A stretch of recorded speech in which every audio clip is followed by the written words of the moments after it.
तर बघा, तर आता आपण जो आपला फर्स्ट चॅप्टर आहे that is unit and dimensions. It is first chapter, it is unit and dimension. जो आपला फर्स्ट चॅप्टर आहे it is unit and dimension, हा चॅप्टर स्टार्ट करणार. हे बघा, या ठिकाणी मी काही याच्या रिस्पेक्टमध्ये काही प्रमाणामध्ये नोट्स जे असतात त्या मी या ठिकाणी स्टिक केल्या. कसं असतं की युनिट अँड डायमेन्शन या चॅप्टरमध्ये कसं की खूप सिम्पल चॅप्टर आहे, खूप आणि प्रिडिक्टेबल चॅप्टर. म्हणजे कसं असतं बघा की ह्या चॅप्टरमध्ये तुम्हाला 1, 2 ते 3पर्यंत क्वेश्चन असतात. कारण की नीट 2020ला 2021ला 3 क्वेश्चन्स याच्या विषय. ठीक आहे, बघूया या चॅप्टरमध्ये काय असतं. हे बघा, सिम्पलमध्ये मी तुम्हाला छान पद्धतीने चॅप्टर सांगतो. बघा, यामध्ये एक कॉन्टेंट असतो म्हणजे युनिटचा, एक डायमेन्शन ॲनालायसिसचा एक कॉन्टेंट असतो. आता बघा, एक युनिटचं कंटेंट असतं, एक डायमेन्शनल ॲनालिसिसचं कंटेंट असतं. आणि काय असतं की युनिट आहे याच्याबद्दल पहिल्यांदा आपल्याला हे स्टडी करायचं आहे. ठीक आहे, तर आपण हे स्टडी करूया त्याच्या पद्धतीचे कसे कसे असतात. ठीक आहे, एक टर्म आपण स्टडी करू, हे कसं आलं, हाऊ इट के. ओके, चला फर्स्ट बघ. आता बघ, या ठिकाणी तुम्ही जर पाहत असेल, या ठिकाणी मला दिसत असेल मिनटं.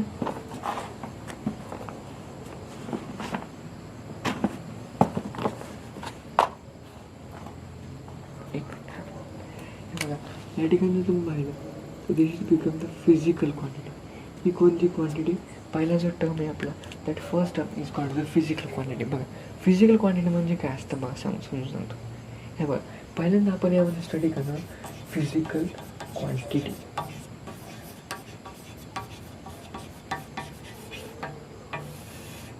फिजिकल क्वांटिटी म्हणजे काय बघा, समजून घ्या. फिजिकल क्वांटिटी म्हणजे काय असतं, ठीक आहे.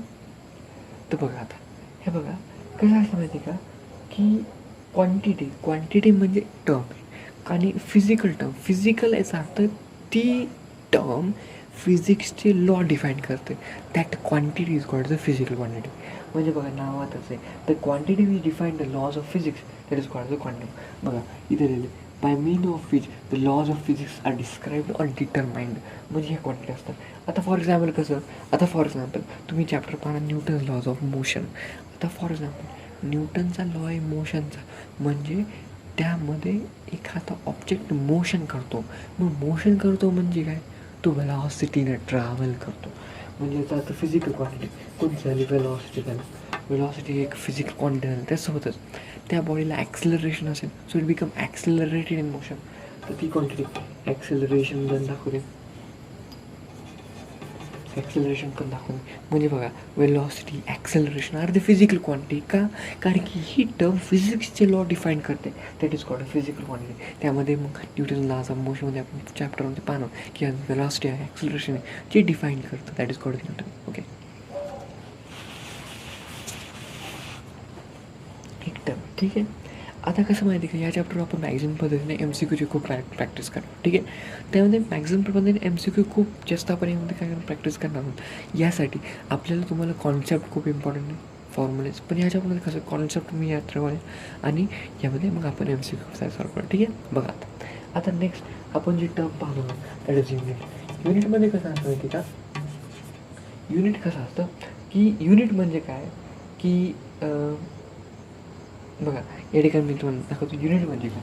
Unit is a process of describing how large or small a physical quantity. For example unit म्हणजे काय.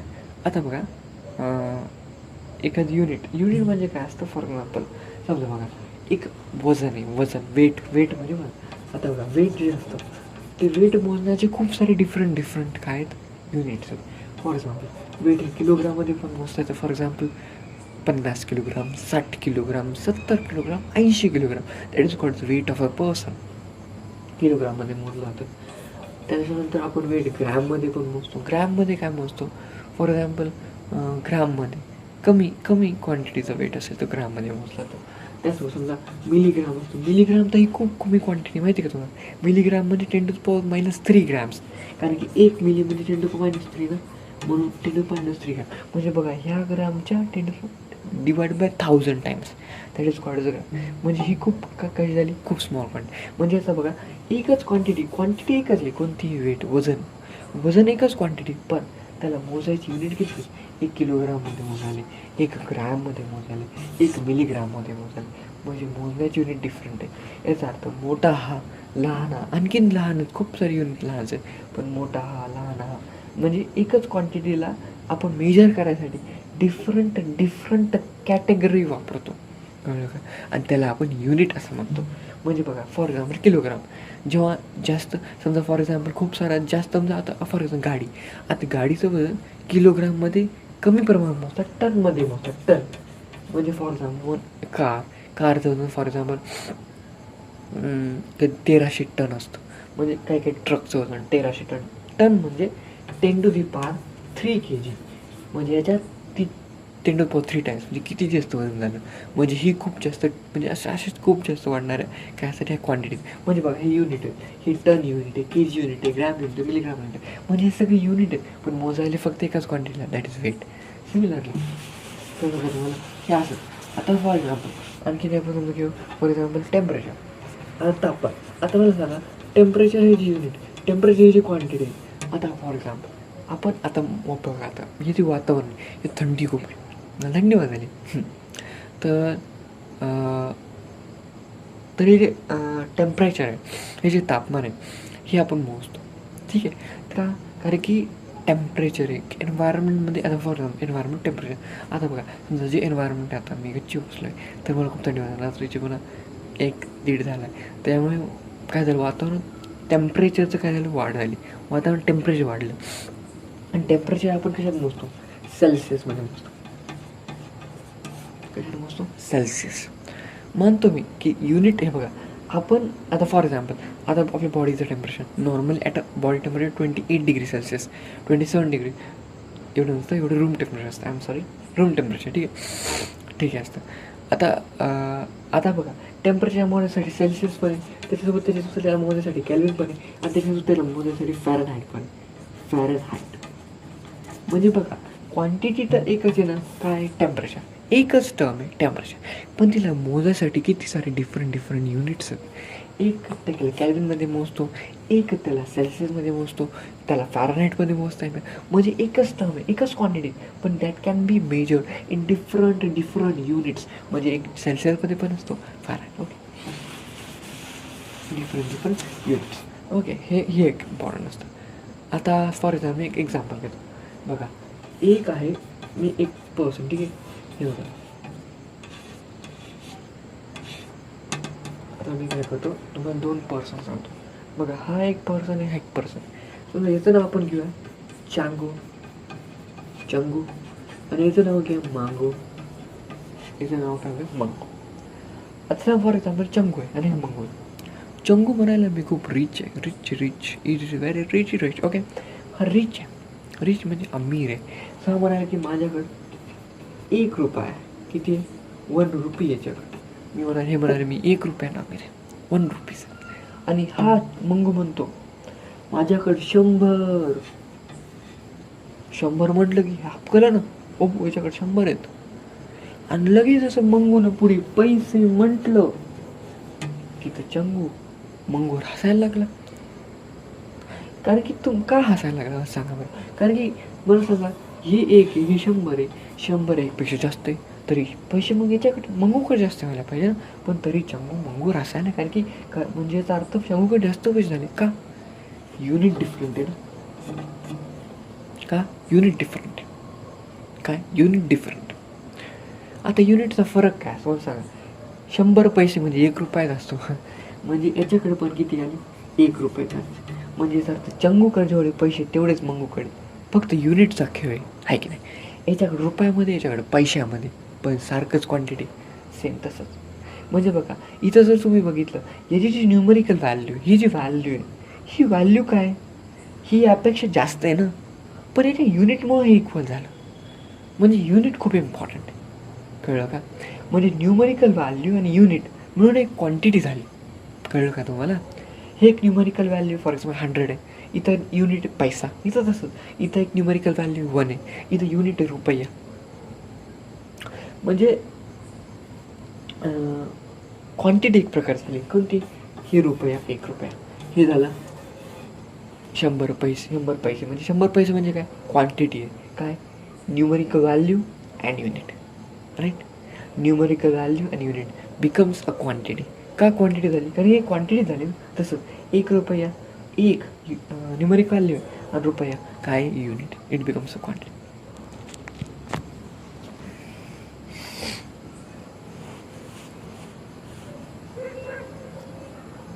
ठीक आहे. तुम्हाला कळलं की क्वांटिटी काय असते. क्वांटिटी म्हणजे काय असतं, न्यूमरिकल व्हॅल्यू आणि युनिट यांचं दोघांचं जेव्हा मिक्सर होऊन जातं, इट फॉर्म्स अ क्वांटिटी. म्हणजे क्वांटिटी काय असतं, तर क्वांटिटी हे न्यूमरिकल व्हॅल्यू आणि युनिट जेव्हा एकत्र येतात, इट फॉर्म्स क्वांटिटी. सेम तसं बघा, आता आपण क्वांटिटी विचार.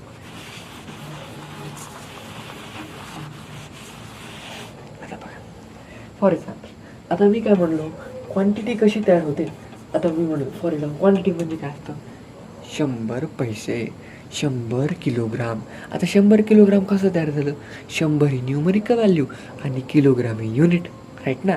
तसं इट फॉर्म्स अ क्वांटिटी. मग क्वांटिटीसाठी एक फॉर्म्युला आहे, it is a N U. आता बघा, ह्या एन यूमध्ये ही एन जी व्हॅल्यू आहे, ही एन म्हणजे न्यूमरिकल व्हॅल्यू, हे एन म्हणजे न्यूमरिकल व्हॅल्यू, आणि हे जे यू आहे, that U stands for unit. That U stands for unit and N stands for numerical value in quantity, and this forms a quantity. याच्यामध्ये काय असतं, क्वांटिटी फॉर्म करतं. पण हां, हे तर कळलं तुम्हाला की N काय असतं, न्यूमरिकल व्हॅल्यू आणि U इज युनिट. पण मला सांगा, जसं आपण मागे एक्झाम्पल घेतलं चंगू मंगूचं, सेम तसा विचार केला तर एकाची क्वांटिटी दुसऱ्या क्वांटिटी सोबत काय असू शकते, सेम असू शकते ना. जसं बघा, चंगूकडे काय होते, 1 रुपया होता, म्हणजे 1 ही त्याची न्यूमरिकल व्हॅल्यू आणि रुपया त्याचं युनिट. तसं मंगूकडे काय होतं, 100 पैसे होते, 100 त्याचं न्यूमरिकल व्हॅल्यू आणि पैसे त्याचं युनिट. पण दोघांची क्वांटिटी सेम होती ना, आहे की नाही. मग जर क्वांटिटी सेम असेल, आता आपण अशी कंडिशन म्हणू शकतो, जर क्वांटिटी सेम असेल, कंडिशन इफ जर क्वांटिटी सेम असेल तर एन यू हे कॉन्स्टंट होतं ना. मग एन यू कॉन्स्टंट झालं, याचा अर्थ N1 equals to N2 U2. कळलं का तुम्हाला. म्हणजे फर्स्ट टर्मचं म्हणजे फर्स्ट क्वांटिटी म्हणजे जी समजा 1 रुपया असेल तर 1 रुपयाचं न्यूमरिकल व्हॅल्यू 1 आणि युनिट त्याचं रुपया, आणि सेकंड क्वांटिटी समजा 100 पैसा असेल तर 100 पैसामध्ये N2 म्हणजे त्याची सेकंड न्यूमरिकल व्हॅल्यू आणि सेकंड युनिट दॅट इज पैसा. तर हे फॉर्म होतं N1 U1 equals to N2 U2. म्हणजे यामध्ये तुम्हाला असं कळतं की यामुळे एन यू ही जे आहे कॉन्स्टंट झालं. हे कसं कॉन्स्टंट झालं, का कॉन्स्टंट झालं, कारण की क्वांटिटी सेम राहील. आपण जसं मागच्या एक्झाम्पल घेतलं, क्वांटिटी सेम राहील. मला सांगा, एन यू कॉन्स्टंट, याचा अर्थ बघा, एन यू कॉन्स्टंट आहे, क्वांटिटी सेम राहील, म्हणजे याचा अर्थ एन यू कॉन्स्टंट. म्हणजे याचा अर्थ बघा, एन यू कॉन्स्टंट आहे ना, तर असं आपण म्हणू शकतो का, N is inversely proportional U. कारण की बघा, एन ही इकडे जातं आणि यू हे असे, म्हणजे कॉन्स्टंट डिवाइडेड बाय होऊन जातं एन होऊन जातं, किंवा याला इकडे घेऊन जातं एन यू. म्हणजे बघा, एन इकडे ठेवलं, यूला इकडे डिवाइडमध्ये गेलं, म्हणजे N equals to constant divide by U. म्हणजे याचा अर्थ N is inversely proportional to U. N काय झाला, यूच्या इनव्हर्सली प्रोपोर्शनल, त्याच्या इनव्हर्समध्ये झालं प्रपोर्शन. म्हणजे याच्यासाठी एक ग्राफ तयार होतो. एन आणि यूचा जर ग्राफ तयार केला तर बघा हे असा, का, कारण की इनव्हर्स आहे. म्हणजे जेव्हा एन वाढेल यूची व्हॅल्यू कमी होईल. बघा, एन वाढला आहे, हे बघा एन वाढायला, हे बघा एन वाढायला दिसेल का मला, पुढे चालला आहे, एन वाढायला, एन असा वाढायला पुढे चालला आहे. पण यूची व्हॅल्यू बघा कमी होईल, इथं जास्त यूची व्हॅल्यू अशी टर्ममध्ये, आणि इथं कमी होईल. दॅट इज द हे असं करा. ओके,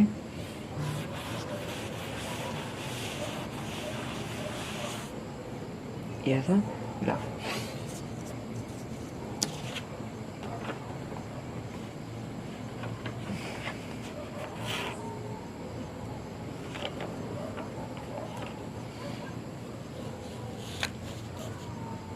आता काय केलं आपण, याच्यावरचे म्हणजे आपण बघितलं बाबा क्वांटिटी ही अशी असते. आपण काय करूया, काही न्यूमरिकल सॉल्व करूया. ठीक आहे, आपण काय करूया, काही क्वेश्चन सॉल्व करूया.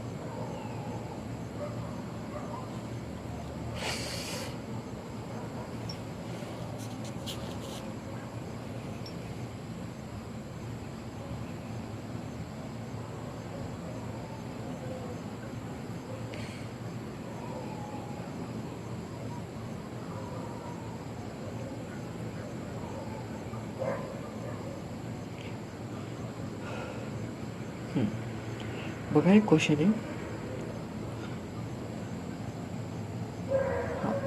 क्वेश्चन काय बघा, मी काय करतो, क्वेश्चन या ठिकाणी लिहितो. ठीक आहे, बघा. Density of a material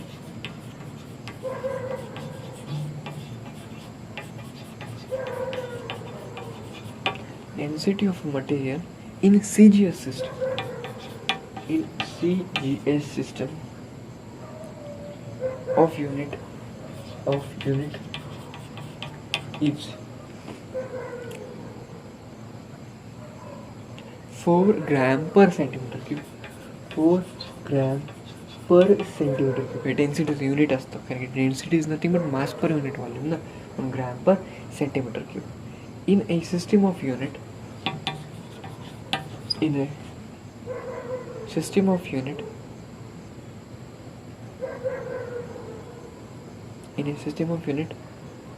in which unit of length is 10 centimeter,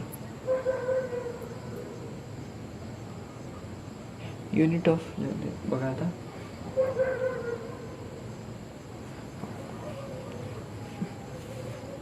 आता एक क्वेश्चन ना मला याच्यावर पुरा लिहिता येणार नाही.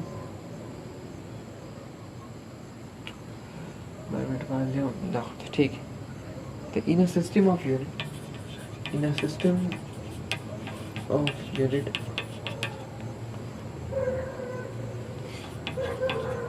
which unit of length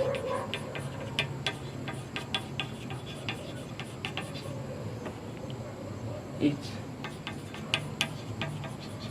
आता हे नेक्स्ट सिस्टम ऑफ युनिट झालं. नेक्स्ट SI युनिट आलं. Next system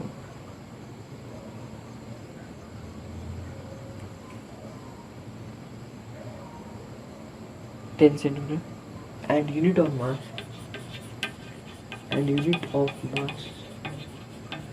is 100. Okay. The value of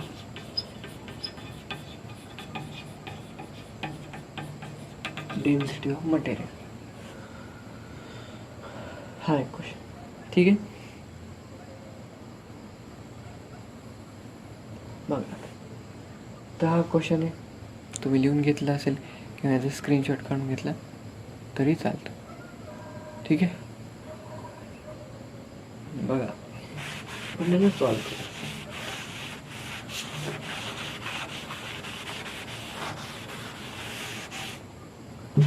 ठीक आहे, आता मला सांगा, इथं एक CGS सिस्टम दिली आणि एक सिस्टम ऑफ युनिट दिली. म्हणजे मला सांगा की दोघांच्या डिफरंट क्वांटिटीज युनिट्समध्ये, म्हणजे एक CGS सिस्टम आहे आणि एक SI युनिट सिस्टम आहे किंवा different of system of units. याचा अर्थ याची क्वांटिटी काय सेम आहे. का सेम आहे तुम्ही कसं म्हणाल, तुम्ही कसं काय म्हणाल सेम आहे? Because quantity is density. दोघांमध्ये क्वांटिटी डेन्सिटी. बघा प्रश्नात बघा, दोघांमध्ये क्वांटिटी डेन्सिटी आहे. याचा अर्थ क्वांटिटी जर सेम आहे, आता आपल्याकडे फॉर्म्युला काय, N1 equals to N2 U2. म्हणजे याचा अर्थ CGS सिस्टीममधली न्यूमरिकल व्हॅल्यू इथं ठेवायची, CGS सिस्टीममधली युनिट इथं ठेवायचा. N2 म्हणजे सेकंड सिस्टीममधली जी पण सिस्टीम आहे त्याची न्यूमरिकल व्हॅल्यू इथे ठेवायची. सेकंड सिस्टीममधली युनिट जी पण असते त्याची व्हॅल्यू इथं ठेवायची. तर बघा आता, तर आपल्याला काय दिले मला सांगा. आपल्याला दिली डेन्सिटी CGS सिस्टीममध्ये, म्हणजे फर्स्ट दिली आपल्याला 4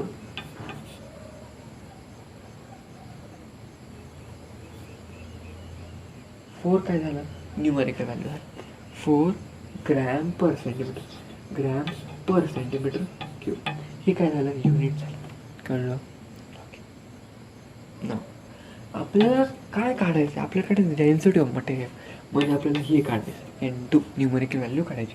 मग N2 तसंच ठेव. नेक्स्ट U2 आपल्याला U2 काय दिले, U2 आपल्याला दिलं नाही.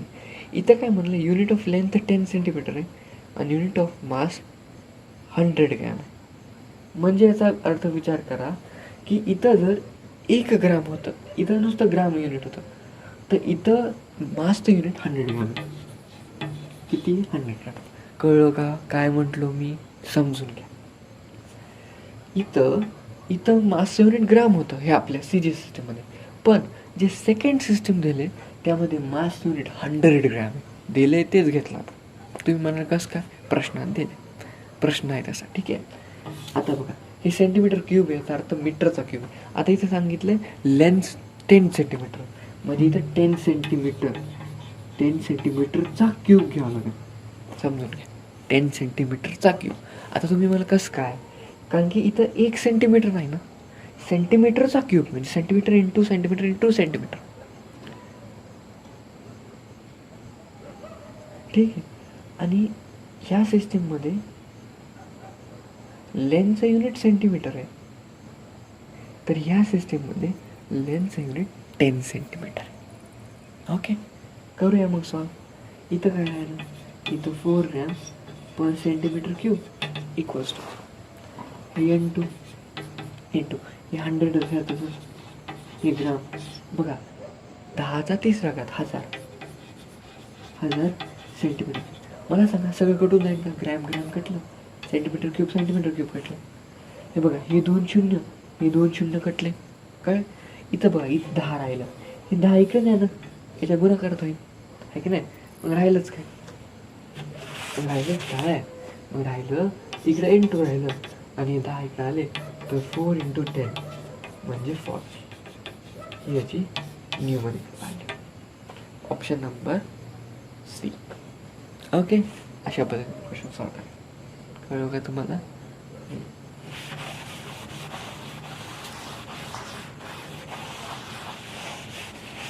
आणखीन घेऊ आपण क्वेश्चन.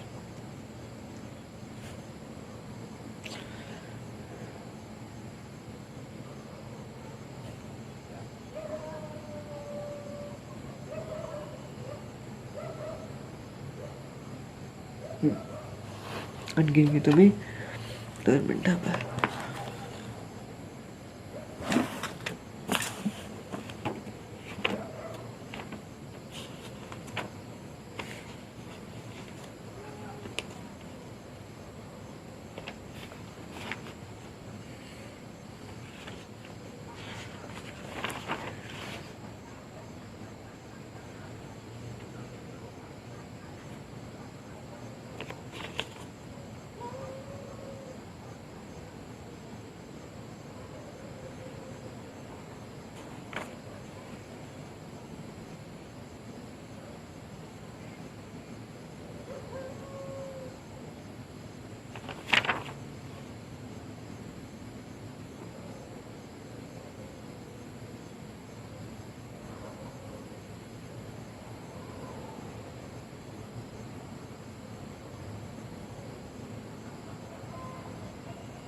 बघा, क्वेश्चन आहे, find the value of 1 kg metre per second square. Question आहे, find value of 1 kg metre per second square. 1 kg metre per second square, 1 kg metre per second square याची व्हॅल्यू काढायची. ठीक आहे. Equals to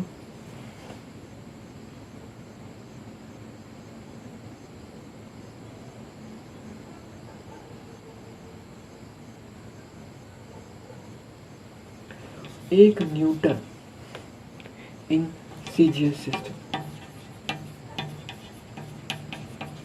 in CG system. बघा आता मला सांगा याची व्हॅल्यू काढायची.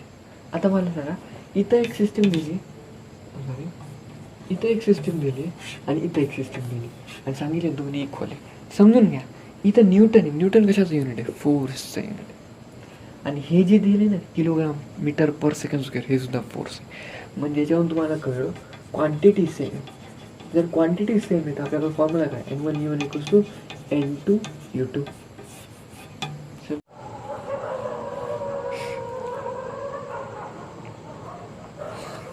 बघा आता आपला क्वेश्चन काय होता की या ठिकाणी find the value of 1 kg metre per second square equals to 1 newton in CG system. असा क्वेश्चन आहे.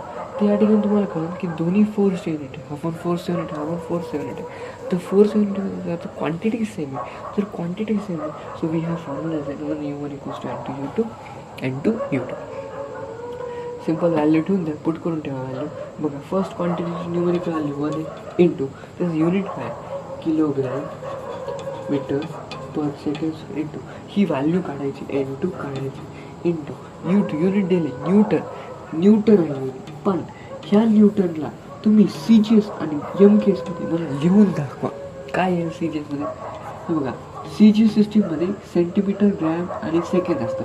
तसं इथं इथं असतं gram centimetre per second square. आता MKSमध्ये काय येतं? याला MKSमध्ये काय लिहिता येतं? याला MKSमध्ये लिहिता येतं kilogram metre per second square. म्हणजे डिफरंट आहे. पण आपल्याला पाहिजे CGS कारण की ही सिस्टीम सेकंड सिस्टीम CGSची म्हणून हे घ्यायला ओके. आपल्याला हे घ्यावं ओके. बघा आता ते घ्यावं लागतं. या ठिकाणी मला मिळेल 1 into kilogram metre per second square into N2 numerical value find करायची U2 युनिट काय माझ्याकडे युनिट आहे gram centimetre per second square right. Second square कटलं. आता आपल्याला माहिती आहे 1 kg. आता तुम्हाला हे माहिती आहे की 1 किलोग्राम म्हणजे 1000 ग्राम असतं आणि 1 मीटर म्हणजे 100 सेंटीमीटर असतं. या दोन्ही व्हॅल्यू या ठिकाणी ठेवून दे. 1 किलोग्राम म्हणजे 1000 ग्राम का? कारण की ग्राम इकडे होऊन जाईल तर ग्राम कट होऊन जाईल आपल्याला न्यूमरिकल व्हॅल्यू मिळून सिम्पल. तर 1 kgची व्हॅल्यू त्या ठिकाणी होऊन द्या 1000 ग्राम इंटू 1 मीटरची व्हॅल्यू ठेवून द्या 100 centimetre equals to N2 into इकडे काय झालं ग्राम सेंटीमीटर राईट. तर बघा हा ग्राम कटला हा ग्राम कटला हे सेंटीमीटर कटलं हे सेंटीमीटर कटलं. ह्या N2ची व्हॅल्यू काय आली? हा 10चा तिसरा घात. का तिसरा घात? बिकॉज 3 शून्य आणि हा दुसरा घात आणि 2 शून्य. मग 10चा 5वा घात किंवा 5 शून्य. म्हणजे याच्यावर तुम्हाला असं कळलं की जी N2ची व्हॅल्यू मिळेल इट बिकम 10⁵ N2. कळलं?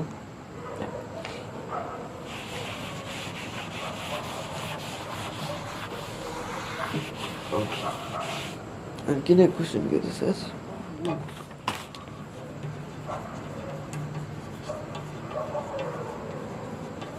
डेन्सिटी ऑफ वूड इज वूडची डेन्सिटी दिली 0.5 gram per centimetre cube in the हे आहे CGS system. in the CGS system. Find the value of find the value of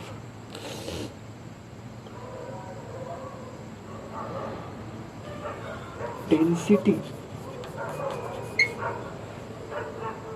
in MKS unit. NKS unit in MKS. Option 1 500. Option 2 5. Option 3 0.5. Option 4 5. Okay आपल्याला solve करायचं बघ त्याला solve करू. बरं आता काय क्वेश्चन म्हणतो बघा क्वेश्चनमध्ये आहे की एक ऊड आहे, ऊडची डेन्सिटी दिली, म्हणजे हे ऊड आहे, म्हणजे बघा इथं पण डेन्सिटी आहे, पण युनिट सिस्टीम डिफरंट आहे, सी जी एस. आणि सेकंड क्वांटिटी दिली तिथं पण डेन्सिटी आहे, आणि पण या डेन्सिटीमध्ये याचं युनिट सिस्टीम चेंज केलं आहे. याचा अर्थ तुम्हाला याहून असं तर कळलं की यामध्ये क्वांटिटी सेम आहे. आणि जेव्हा क्वांटिटी सेम असते, क्वांटिटी म्हणजे डेन्सिटी सेम आहे, तो डेन्सिटीचं काय, डेन्सिटी जेव्हा सेम असते त्यावेळेस फॉर्म्युला असतो N1 U1 = N2 U2. हे दोन आपण रिस्पेक्टमध्ये घेत असतो, राईट. चला फाईंड करूया. ओके, हे थोडं करू. हां, आपला फॉर्म्युला काय, N1 U1 = N2 U2. मला सांगा पहिली सिस्टीम आहे सी जी सिस्टीम. या सी जी सिस्टीममधली पहिली न्यूमरिकल व्हॅल्यू 0.5 आणि याचं युनिट आहे ग्रॅम पर सेंटीमीटर क्यूब. आता ह्या आता सेकंड सिस्टीम आहे MKS, मीटर किलोग्राम सेकंड. त्यातली न्यूमरिकल व्हॅल्यू काढायची, N2 काढायची, आणि त्याचं युनिट आपल्याला माहिती आहे काय. मला सांगा, मी आता सांगितलं MKS सिस्टीममध्ये जो वेट असतो तो किलोग्राममध्ये असतो, म्हणून किलोग्राम, आणि ह्या सेंटीमीटरच्या जागी मीटर क्यूब असतो. ठीक आहे. आता बघा सोपं असं असतं की 1 किलोग्राम मी आता म्हटलं होतं, त्याच्यामध्ये सांगितलं होतं की 1 किलोग्राम म्हणजे 1000 ग्राम, म्हणजे 10⁻³ ग्राम, आणि 1 मीटर म्हणजे 100 सेंटीमीटर, म्हणजे 10⁻² सेंटीमीटर. जर 1 मीटर 10⁻² सेंटीमीटर आहे तर याचा क्यूब करू, याचा क्यूब केला, समजा 1 मीटर क्यूब, 1चा क्यूब 1च आणि मीटरचा क्यूब, आणि याला काय करायचं, दिसायला का, आणि याला काय करायचं, याचा क्यूब करायचा, म्हणजे 10⁻²चा क्यूब आणि सेंटीमीटर क्यूब याचं करून जातो.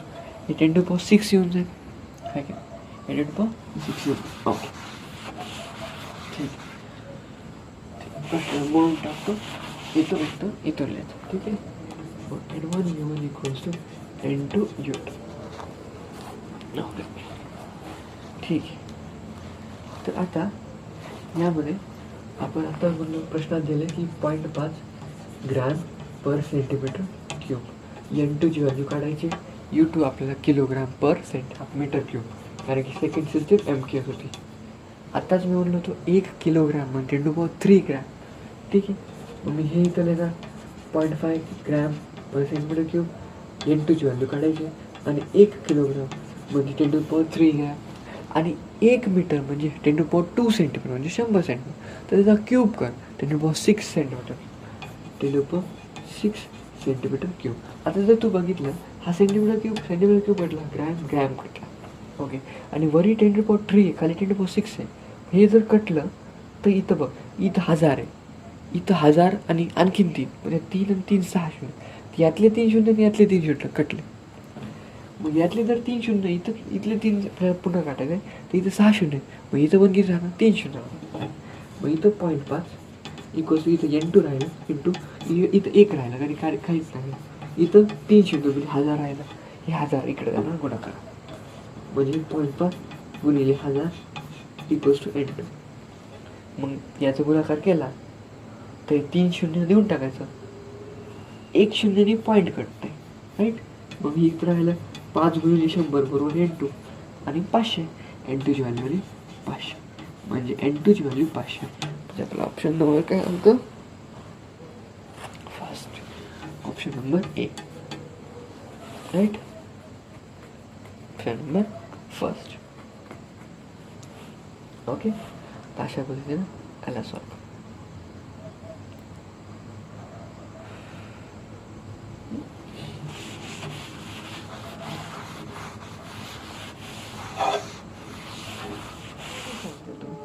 मला सांगा, if U1 and U2 are the units selected in two systems of measurement. मग त्यांनी प्रश्न सांगितला U1 आणि U2 हे समजा 2 युनिट आहेत एका मेजरमेंटमध्ये, आणि N1 आणि N2 हे 2 न्यूमरिकल व्हॅल्यू आहेत त्यांच्या. तर असा प्रश्न आहे. देन ऑप्शन 1 या ऑप्शनपैकी काय करेक्ट असेल ते सांगेल तुम्हाला. Option first, n1 n2 equals to u1 u2. Option B, n1 u1 equals to n2 u2. Option C,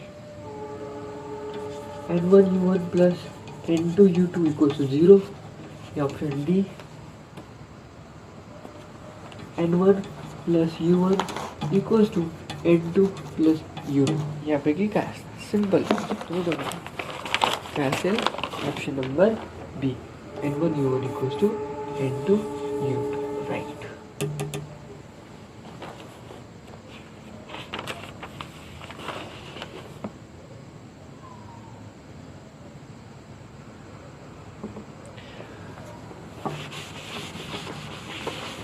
आणखीन एक क्वेश्चन आहे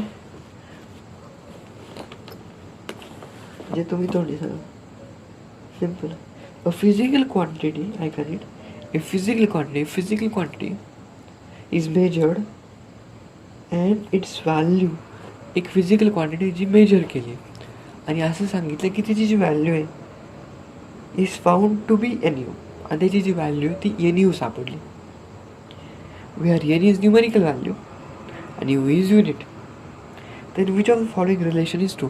म्हणजे खालीलपैकी कोणतं रिलेशन ट्रू असेल. तर option 1, and directly proportional to u square. Option 2, and directly proportional to u. Option 3, and directly proportional under 2. Option 3, and is inversely proportional to u. आता मी ज्या आधीच तुम्हाला सांगितलं होतं की जेव्हा एखादी क्वांटिटी सेम असते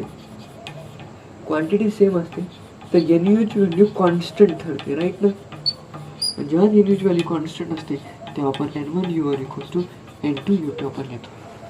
पण एन यूची व्हॅल्यू कॉन्स्टंट याचा अर्थ मी एनला इकडे ठेवून कॉन्स्टंटला डिवाइड करून यू पाठवू शकतो का. पाठवू शकतो. आता मी जर कॉन्स्टंट काढायचं आहे तर मी तर प्रपोर्शनॅलिटी टाकणार. मग जर कॉन्स्टंट हटला तर प्रपोर्शनॅलिटी.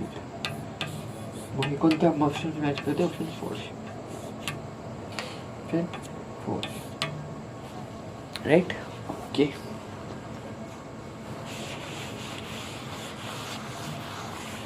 ओके. ते असे काही क्वेश्चन्स होते की जे कशावर विचारले जातात. युनिट्सवर विचारले जातात. खूप इम्पॉर्टंट नाही की कोणती कॉन्सेप्ट आहे. ही कॉन्सेप्ट इम्पॉर्टंट लक्षात राहू द्या. अशा पद्धतीने असते यूज करायची ते तुम्हाला यूज करायचे. आता हे जो युनिटचा कंटेंट आहे तो आपला कंप्लीट झाला आहे. आपण नेक्स्ट पार्टमध्ये काय करणार आहोत त्याचं की नेक्स्ट पार्टमध्ये मी तुम्हाला डायमेन्शन शिकवणार. डायमेन्शन आणि डायमेन्शनल ॲनालायसिस क्वांटिटी म्हणजे डायमेन्शनचं ॲनालायसिस कसं करायचं ते तुम्हाला शिकवणार. म्हणजे डायमेन्शन झालं आणि डायमेन्शनल ॲनालायसिस शिकवणार. ओके. ठीक. Thank you very much.